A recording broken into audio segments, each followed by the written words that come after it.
I wanted to foster more people out in the world doing animal photojournalism and having a home for the work. This is Defender Radio.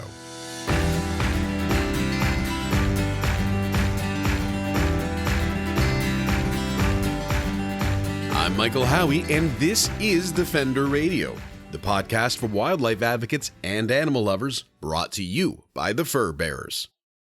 This episode is later than originally anticipated. Between both human and canine health issues and some technical whoopsies, things got delayed. And before we get into the episode, I want to let you know that JoAnne and I get into some heavy conversation about compassion fatigue and the emotional weight of advocacy work. If that's not something you're up for, no problem. We'll be back next week with a different subject. Just please know that there are many available resources to help manage self-care, compassion fatigue, and other emotional or mental health related topics. You can start by talking to your doctor, a primary caregiver, or just Googling what local resources exist in your municipality or county. Always remember that you matter.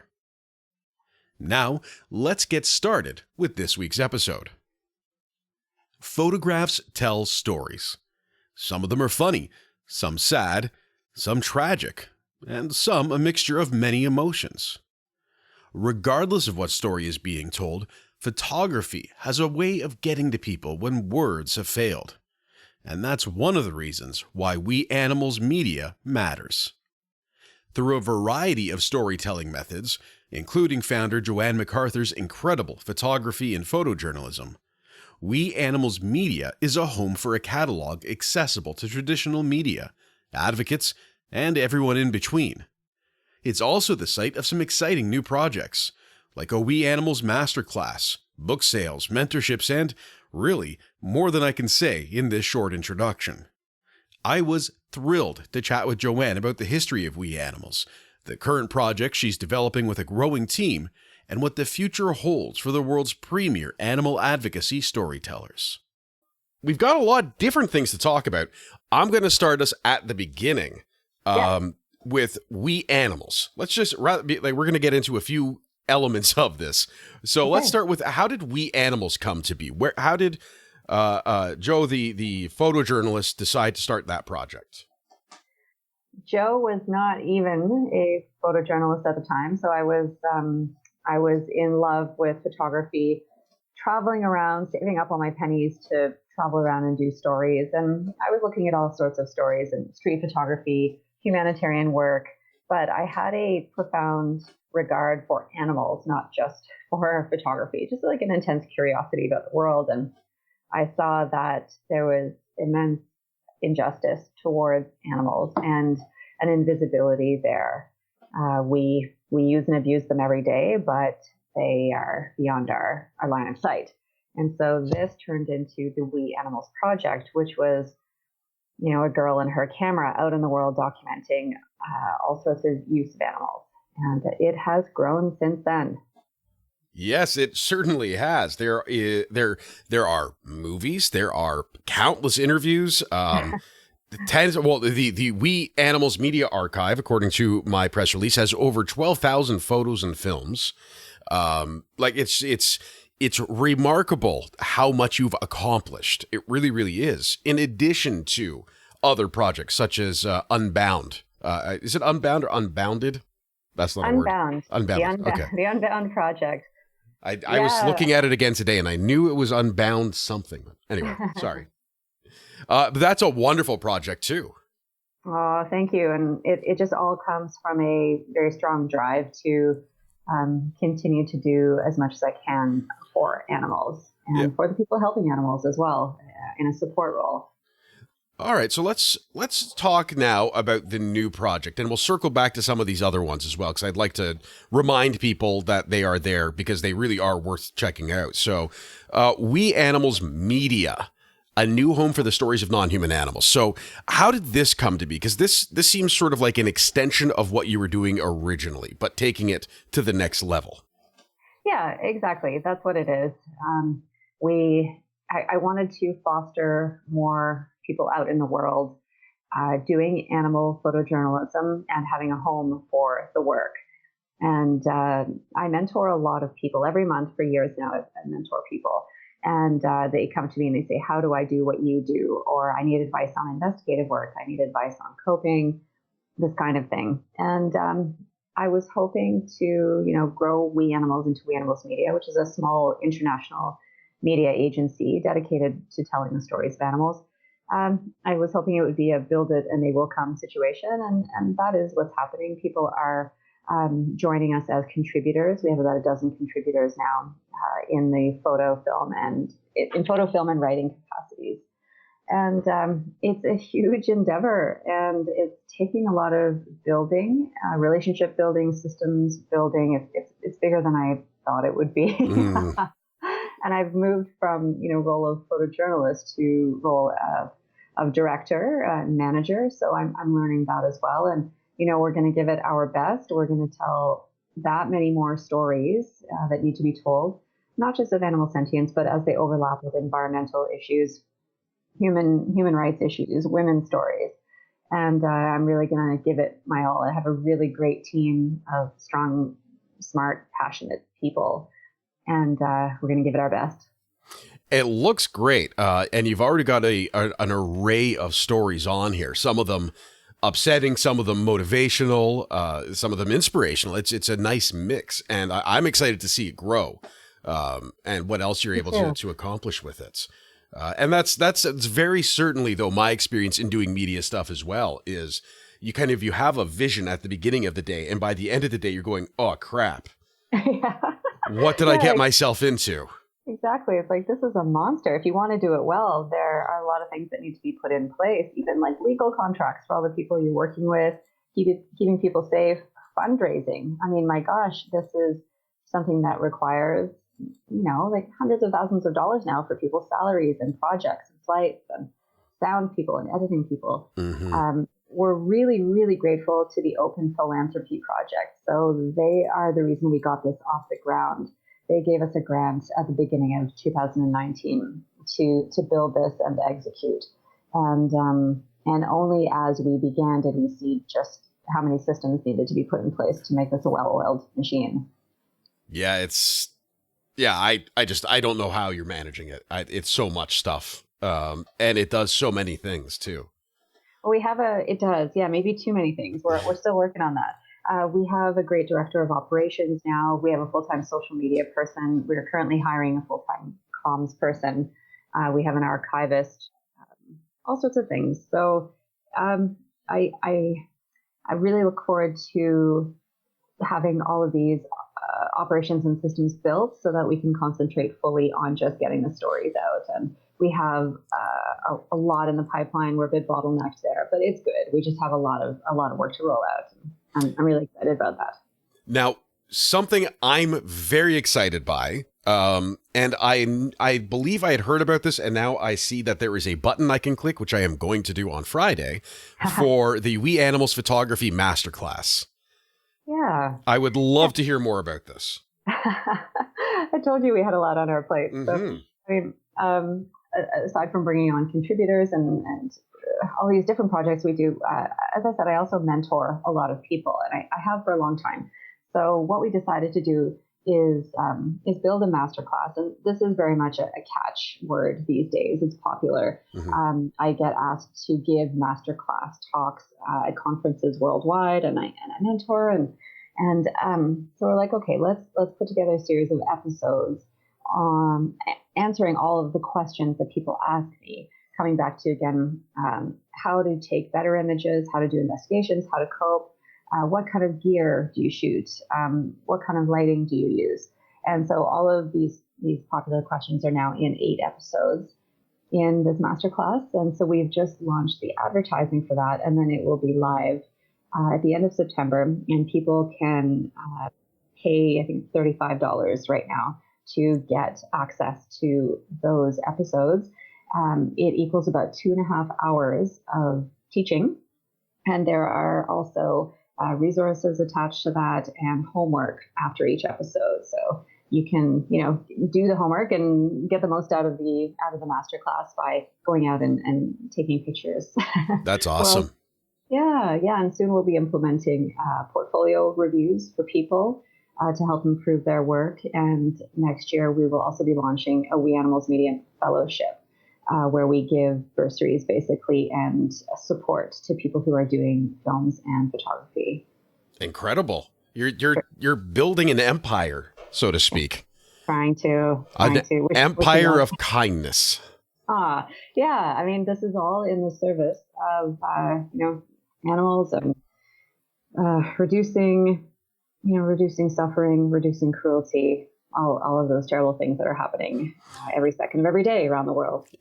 It's a lot, which leads us into one of the lessons you have that I want to talk about, because it's an important issue to me, is coping with trauma. So we can talk about this in the range of things, from just basic self-care and mental health awareness all the way up to the level that you manage. And I can say, my personal experience is with animal stuff is primarily secondary. As most people know, I just try and tell some of the stories. I try and work with the media and stuff like that and do all of the stuff for the fur bears. But when I was a journalist, there was a lot of, it was rarely animal related, but there was a lot of difficult things to witness and report on. And it's something that, despite the fact that I try and bring it up in damn near every episode, I still don't think we talk about enough. So how do you, and I'm not going to ask you to give the masterclass, that's silly, but how do you approach this subject with people who are advocates, activists, or very simply, the folks who are on Facebook or social media a lot and simply consume a lot of this information and a lot of these stories? Yeah, well, this is a big topic. We could probably have an hour-long conversation on it, but I do always want to acknowledge that anyone, it's not just me who's going to suffer trauma from being a firsthand witness. It's people who are viewing the work and taking in the work and caring about the work, absorbing the content and the message. And so it makes a lot of sense that we would all feel traumatized and pretty messed up that we cause such violence. It's okay to feel traumatized, and probably it's positive in some way. It shows that you're empathetic and caring. But what to do with that, right? There is so little support, as you said. There's so little support in the world for empathetic people who are just opening their eyes and taking in what's going on. So we have to use the few resources that we have by way of therapists and books and community support, whatever is needed. And we just have to use those things. And people who are activists are often just very driven to work on the topic all the time and not self-care. We're quite notorious for that, unfortunately. But that also causes burnout, as you know. Animal rights is a revolving door of people coming and going after, in a couple of years, because it's such hard work and the progress is so slow. And so, I mean, it's hard to get people to practice self-care. I didn't. I wouldn't have listened to me. I was like, it's an emergency. Everything's an emergency. I just need to work. But that's why people come and go so quickly, and they leave and they don't come back. It's hard work. So whatever the key is to accessing people in a way that they will understand that they have to look after themselves as best as possible, whatever that may be, they need to do it. And I had to learn to do it. It took a long time. I'm stubborn, like all of us. Well, and that's one of the things that I found is that the way we do self-care needs to evolve along with us. What I did when I was in my early 20s and dealing with some types of trauma is much different than what I'm dealing with in my late 30s. Okay. And so both the content of the trauma, but then also how I need to manage it. Now I need to be much more aware, I think. The way I put it is my teacup is much more full now than it ever was because I'm focused on animal issues, but it definitely is something that requires ongoing insight, I guess, is the point I'm trying to get across. So even those of us who have said, oh, I know how I take care of myself, you need to challenge it. You need to say, am I doing enough? Am I slipping anywhere? And of course I am a strong proponent of any form of talk therapy because it's someone else to help you say, are you doing it? But, Moving along to Unbound is a wonderful project, and in the spirit of the project, I'm not going to say anything else. I'm going to ask you to explain what it is and why it's as awesome as I think it is, and other people do as well. Okay. Well, when I was traveling doing all of this work for animals, I noticed time and time again worldwide that it was women on the front lines of animal advocacy. I also noticed that it was men in positions of leadership within animal advocacy. And I did some research into this and saw indeed that the animal movement is made up of 60 to 80% women. The worker bees who are highly represented,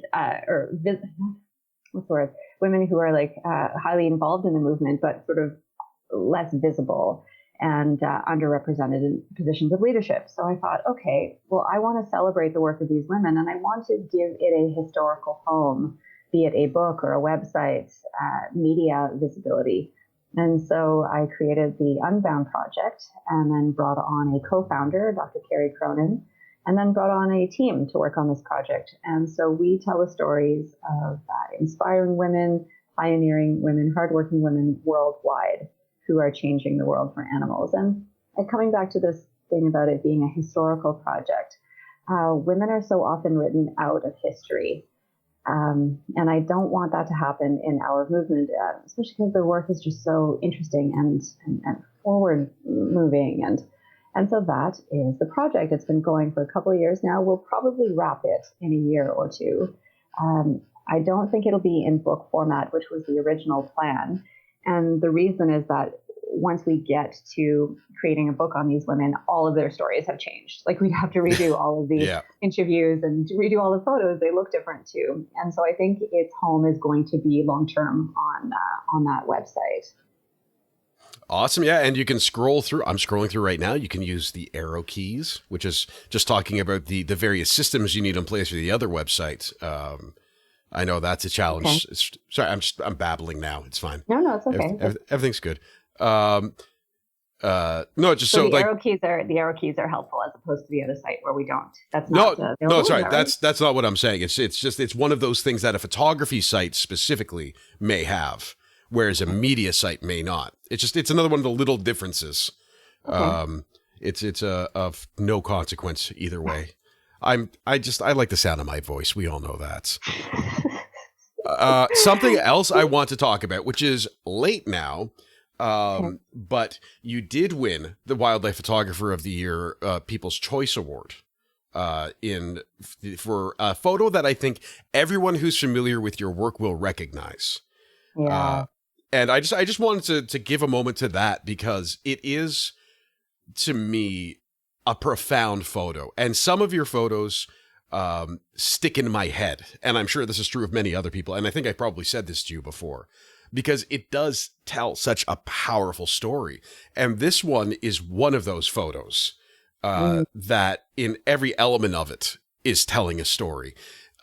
What's it like sort of having that now in the back? I mean, you've achieved this incredible thing and now you're achieving more.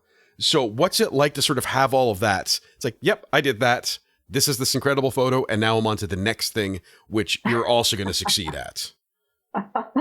Well, that's not how I see things. I mean, it is a wonderful award to have. And it's a deserving image. It's because it's an incredible story. It is quite a moment captured. For people who have not seen the image, it's a man named Apollinaire, and he's holding a gorilla named Picken. They're in the back of a truck, and she's being moved from a small enclosure to a larger enclosure. She was sedated for the move, but she woke up early from the sedation, and you should never get in a car with a gorilla. That's dangerous, an awoken gorilla. But as I nervously took pictures, knowing my life was at stake, she remained calm in the arms of her caretaker because they have such a close friendship and she trusts him. And he's smiling at her and she's looking out the window. And something additional about this image, which just makes it so heartbreaking and poignant, is that she was orphaned by the bushmeat trade in Africa. Her parents would have been killed for bushmeat. But Apollinaire, the man, was also orphaned by civil war. He witnessed the death of his parents in Chad and also became a refugee. So this picture has many levels to it, for sure. And I had this really great moment at the Guardian in London a few months ago when I was meeting with one of the photo editors there.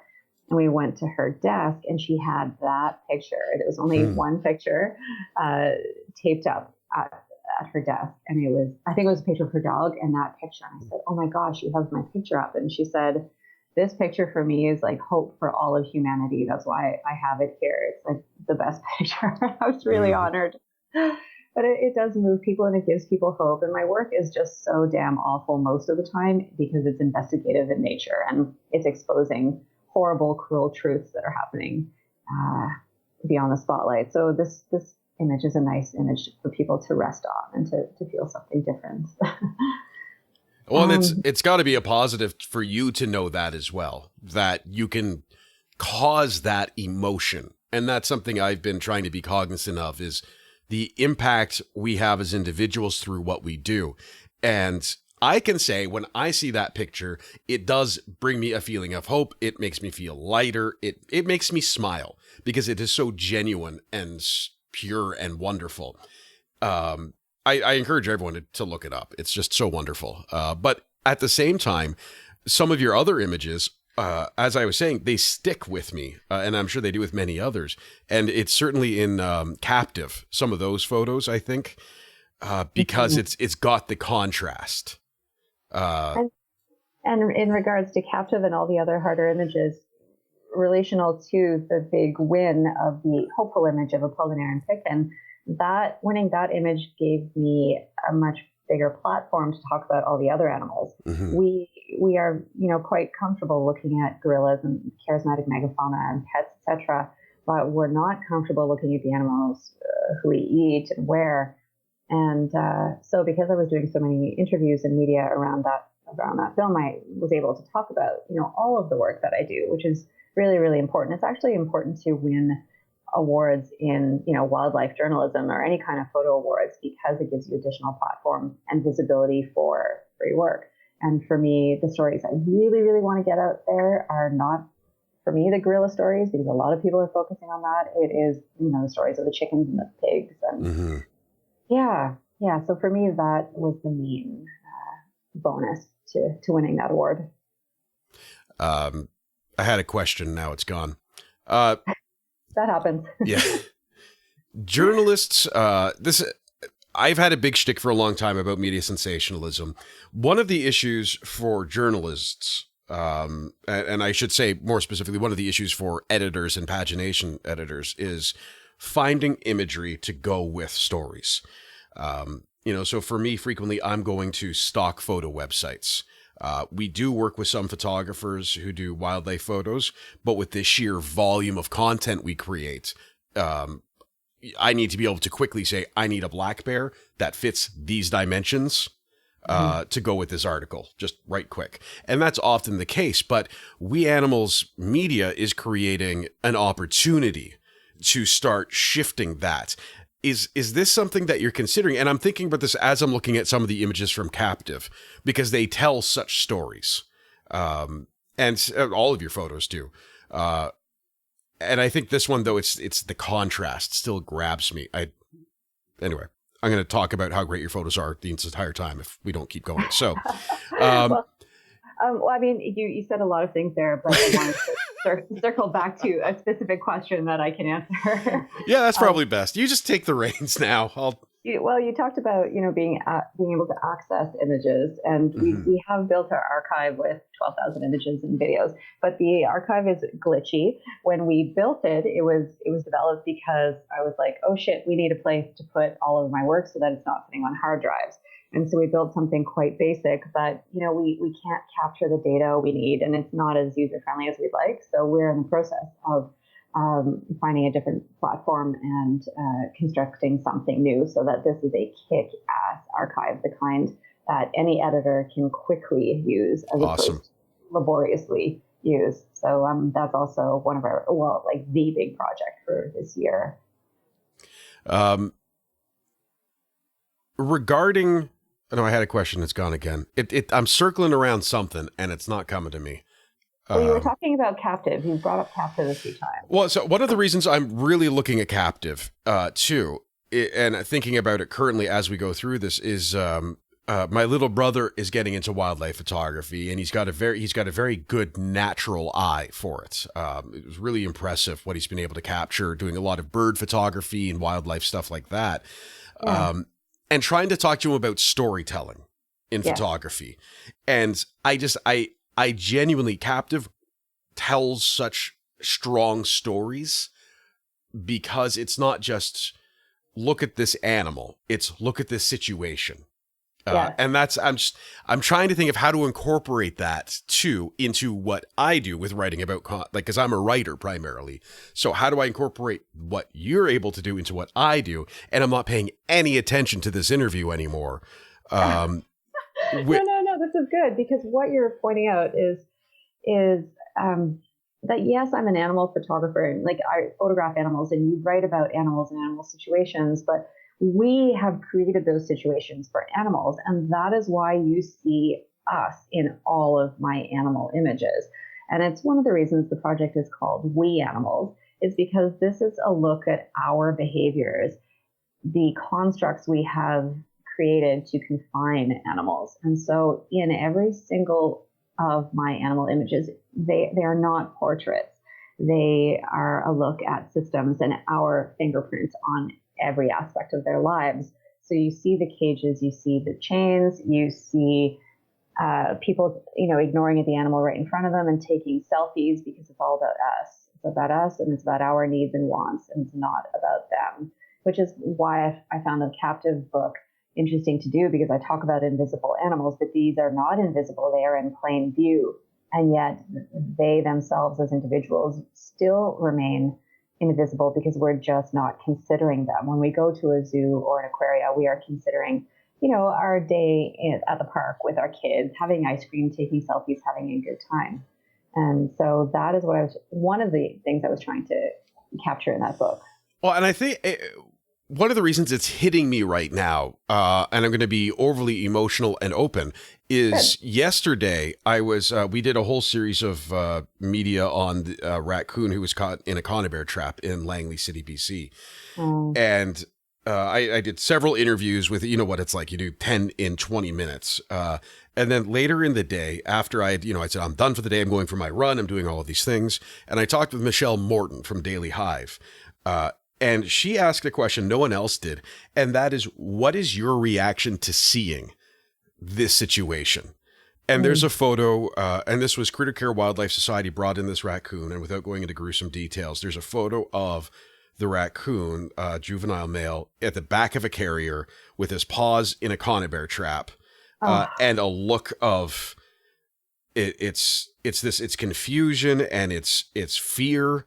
And it's a haunting image that's going to stick with me. And when she asked, how do you describe your response?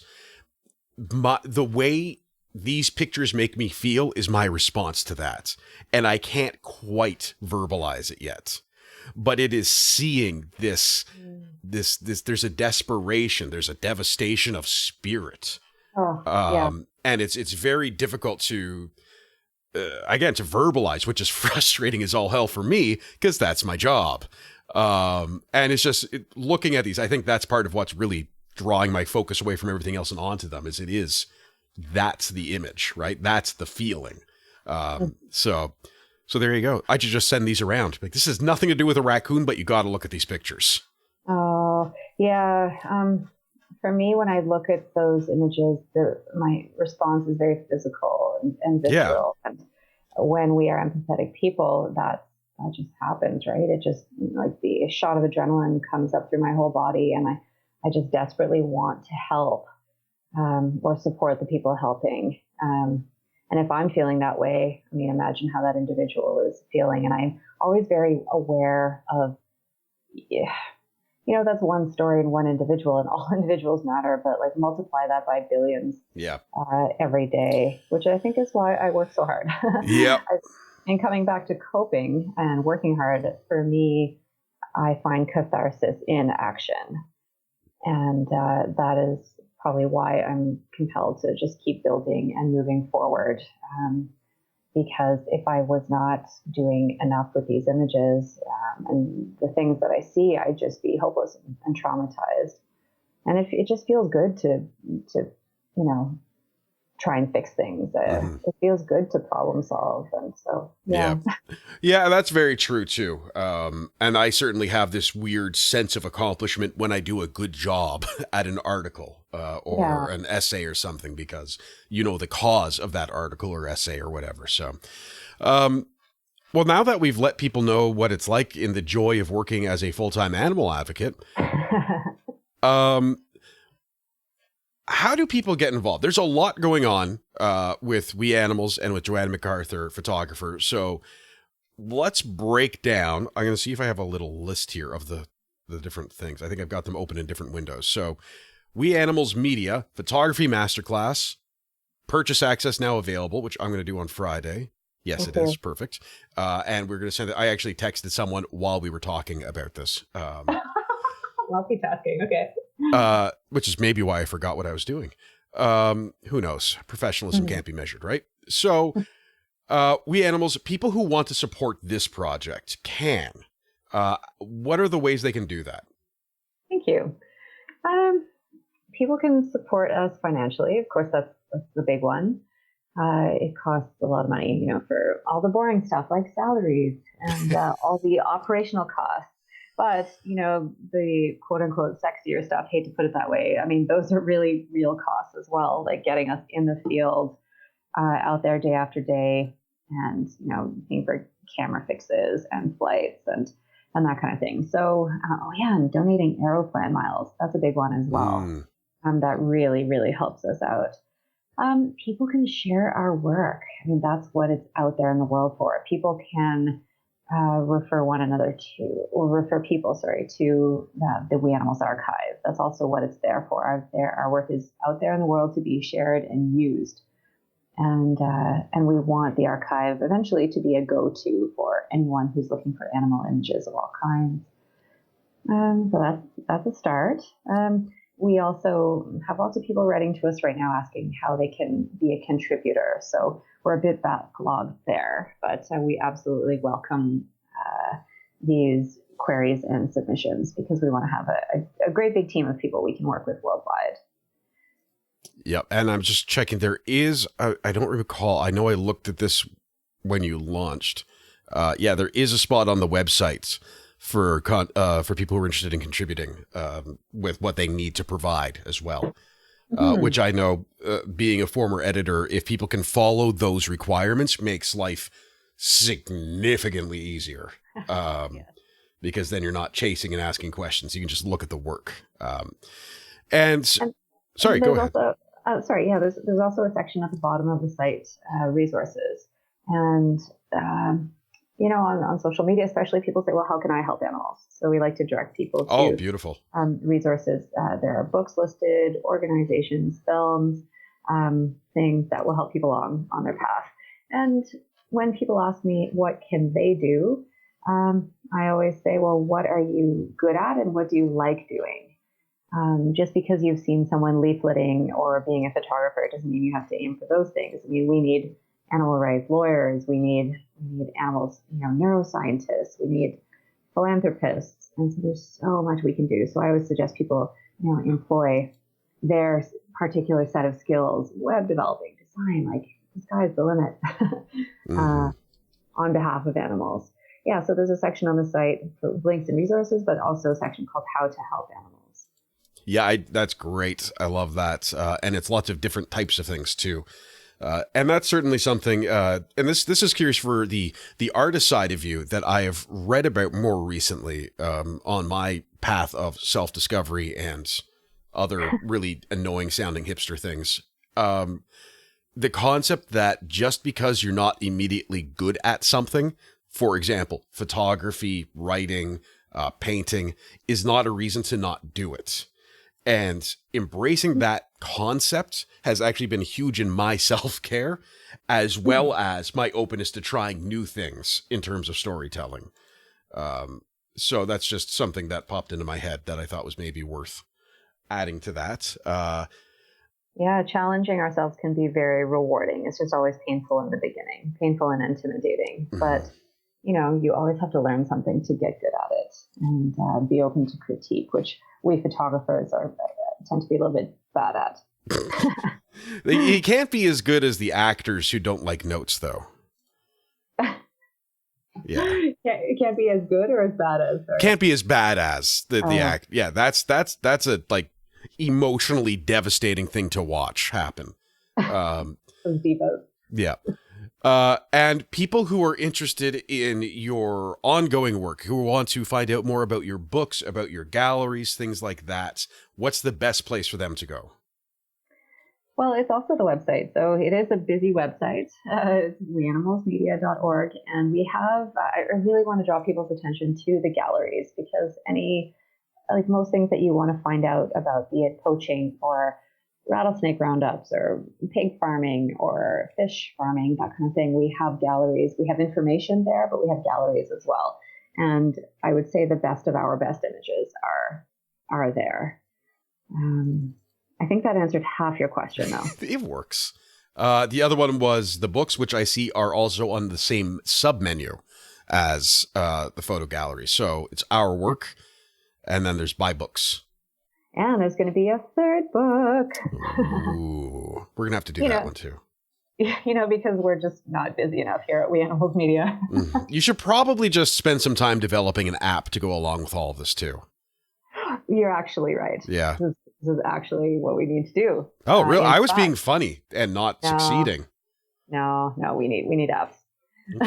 All right. But this next book, which we're barely talking about yet, so you get to be among the first to hear about it.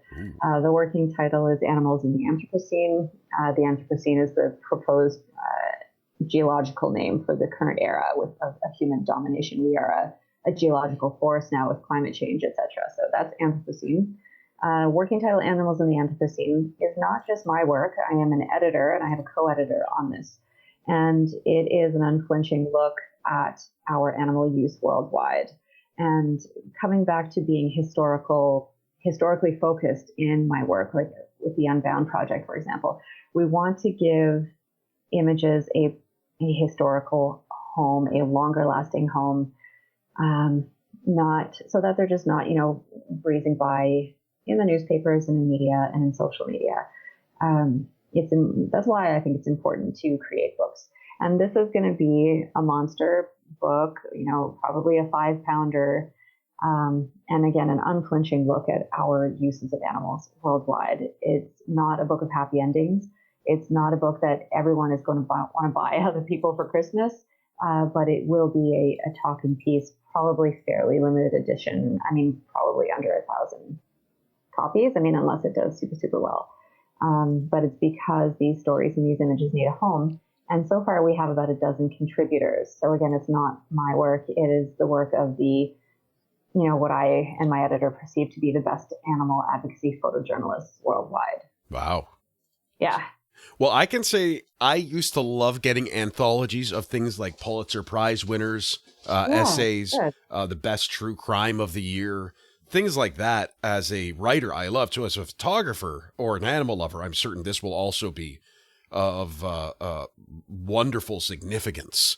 As you said, it's not going to necessarily be an easy, happy leaf through it book, but to look around the world at all of the different things and to get the best of the best is a very exciting prospect. Yeah, it's also a way of continuing to legitimize animal photography. Of course, there's a lot of pet photography and wildlife photography, but all of these other animals, photojournalists still barely touch the subject. And so by featuring the work of a dozen exceptional photographers, putting it in book format, will help legitimize the subject matter. The book was actually inspired by James Noctuay's book called Inferno. So he's one of the most famous war photographers in the world. And about 10 years ago, he put out a book that was just a beast of a book called Inferno. And it's an unflinching look at genocide, war, famine, all of these things that have been inflicted on us by us. And it's a profound book. And I thought, I want to do this one day for animals. And so that's what this, our book is going to be. Excellent. And I thought of the question I was struggling with earlier, and I thought it's a good one to wrap on, because it is something that I think both you and I get frustrated. Well, I get frustrated by it. I don't know if you get frustrated by it, but talking about media and journalism, how do we encourage the popular media, mainstream media, to begin looking to we animals as a resource? We've talked about the functionality of it, which is a separate issue, but the need to tell stories the way you do is present in the media currently. How do we teach them to sort of move in this direction of storytelling about animals? I just think that animal advocacy media needs to continue to professionalize and adopt a more objective tone. I mean, I really fought this for a long time. I was like, this, blah, blah, blah, this is bullshit. Like atrocities are happening and we need to speak about them blatantly. And yes, we do. But, how many doors are going to be slammed in my face before I learn that lesson and play along, Yeah. And I don't mince words and I show things truthfully, but I think, activists are known to be screamy and overly subjective, and that does not fit with the media's, ethos. And so be tempered, be smart, be scientific, tackle things from different angles, tell the truth. And I think our work will go farther. And yeah, I mean, the subject matter is important and legitimate. And that is simply a fact that is gaining traction. Thank goodness after all these years. And it's going to be harder for media to ignore these facts, which is good. I mean, thank goodness. Finally. Well, and what's a great example that's very, very current, although this is going to be late, I think, is the Amazon burning stuff. And I said that very callously because for the sake of this discussion, it needs to be. But when we look at it objectively at how did we go from no one talking about this to international leaders tweeting about it over the course of 3 or 4 days, I think it's a very powerful example of we showed the story. We showed the impact it's having, and we provided people with the basic information. And this is social media in one of its rare occurrences functioning ideally. People said, holy crap, why aren't we talking about this? And they said it so much that we started talking about it. So I think that's very in line, too, with what you're saying of let's just keep talking about this, because the more people hear about it, the more they're going to talk about it, too. Yeah, I don't think I can add to that. I think that is good, and that's what's happening. And what we're seeing with the Amazon and all sorts of stories is momentum, blessed momentum. So it becomes an even greater responsibility for all of us in the media to continue to push that forward in a strategic and intelligent way. To learn more about We Animals Media or JoAnne's work, visit weanimalsmedia.org. They can also be found right across social media. I want to thank JoAnne for taking time out of her busy schedule to join me, and all of you for listening. Please join me on social media, at Defender Radio on Facebook and Twitter, and at Howie Michael on Instagram, so I can learn more about what you're interested in hearing on this show, and you can see some fun photos of what I get up to, and of course, adorable photos of JJ the Hamilton Hound. Until next time, I'm Michael Howie for Defender Radio and the Fur Bears, reminding you to be kind and stay informed and stay strong.